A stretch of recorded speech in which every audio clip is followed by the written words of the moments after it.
Sebelum ni aku dah buat video berkenaan fuel consumption dan top speed Suzuki Gixxer 250 guna sprocket standard iaitu saiz 13T di depan. Korang boleh scroll video aku untuk tengok result dia. Hari ni aku tukar sprocket depan motor aku dari sprocket asal 13T ke 14T. Aku nak tahu kesan penggunaan sprocket 14T dekat motor ini terutama dari segi penjimatan minyak, top speed dan kesan penggunaan untuk daily ride. First, aku akan isi minyak dulu full tank supaya aku dapat kira berapa banyak minyak yang aku dah guna bila naik full tank nanti. Dah isi minyak, aku clearkan dulu trip meter untuk ukur jarak keseluruhan perjalanan. Untuk memastikan test ini lebih tepat, aku akan bawa motor ini pada kelajuan sama mengikut GPS ketika menggunakan sprocket 13T iaitu 109 km sejam. Kat sini korang boleh tengok beza dari segi RPM di mana ketika menggunakan sprocket 13T pada kelajuan 109 km sejam, RPM adalah 8000 RPM. Bila guna 14T, RPM adalah 7250 ke 7500 RPM.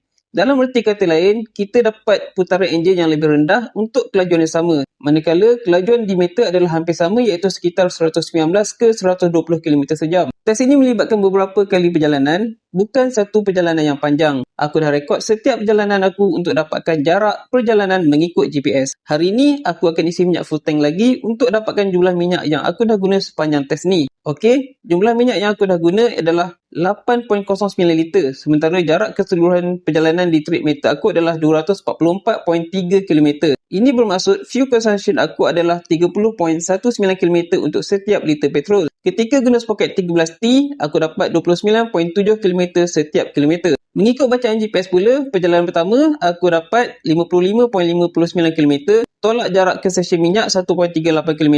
So, aku dapat 54.21 km. Next ride, aku dapat 53.08 km. Lepas tu, 13.71 km.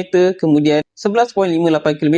Seterusnya, 4.27 km. Ride lepas tu, aku dapat 68.36 km.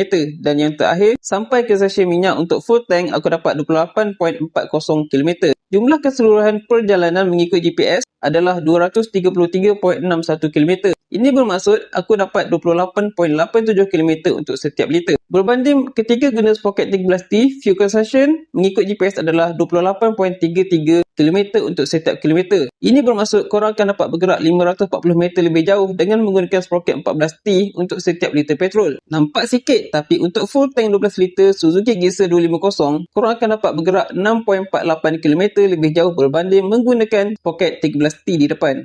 Sekiranya korang rasa video yang aku buat ni sangat bermanfaat, jangan lupa follow TikTok aku dan subscribe YT channel aku.